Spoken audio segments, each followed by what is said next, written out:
your reaction to President Trump's comments yesterday, first of all, that Ukraine can win back all the territory it's lost. He said the original borders from where this war started is very much an option. What do you make of that? First of all, I was very much surprised because Donald Trump was talking absolutely contrary things during the last 2 years. But then, when I look more carefully, I understand that Donald Trump was joking.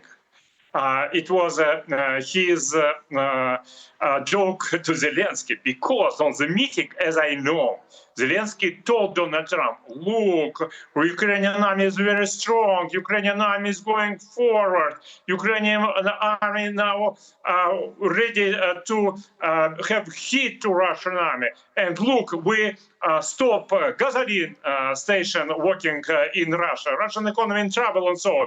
And Donald Trump, who absolutely doesn't believe to the Zelenskyy, Donald Trump, by joking, said him, look, you really believe that you can crush Russian army who crashed Napoleon Bonaparte and Adolf Hitler?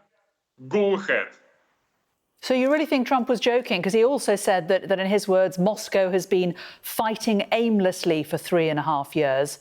And had it been a real military power, it would have defeated Ukraine in less than a week.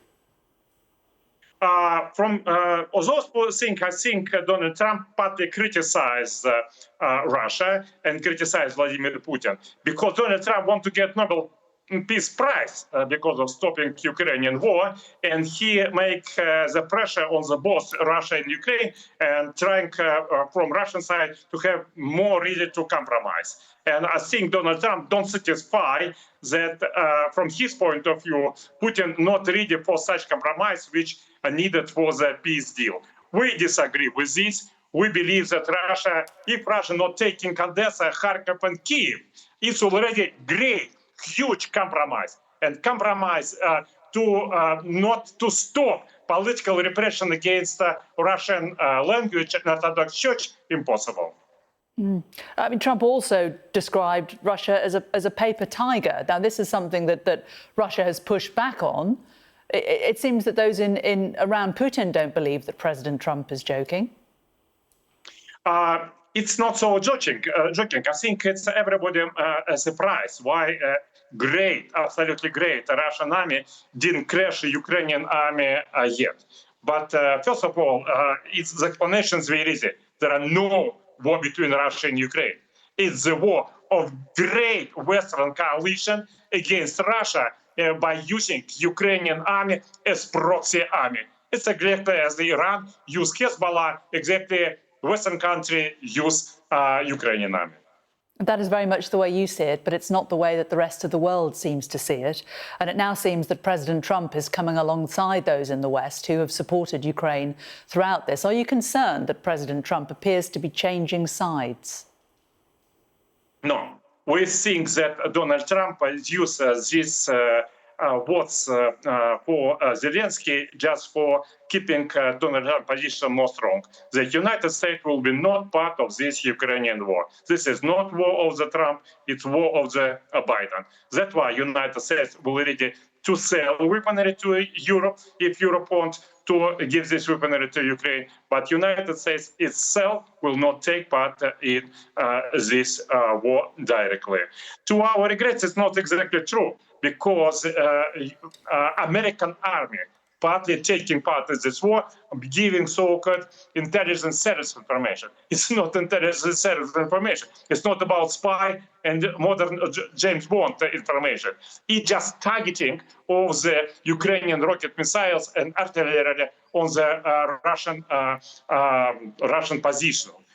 So it's not just intelligence information. It's direct involvement to the United States. But I think it will be only involvement. On another issue, Donald Trump will continue to distance United States from Ukrainian war. And this is good. He did say for the first time that America will back NATO countries who shoot down Russian planes in their airspace. When Donald Trump talking that NATO would be involved, it's meaning that NATO countries of Europe will pay for weaponry to Ukrainian army. As about this violation and clashes, I think it's a provocation of some of the countries, specifically Baltic countries, who want to claim Baltic Sea as a domestic sea of the NATO, and who want to stop by doing pirate attack against Russian so-called shadow oil fleet, oil tanker fleet. And this is very, very much dangerous. If European country will continue and develop their provocations on the Baltic Sea, it potentially can lead to the direct war between Russia and NATO and to the nuclear catastrophe. President Trump also said yesterday that the biggest problem for Russia is that the economy is terrible. He is pushing for more European countries to stop buying Russian oil and gas.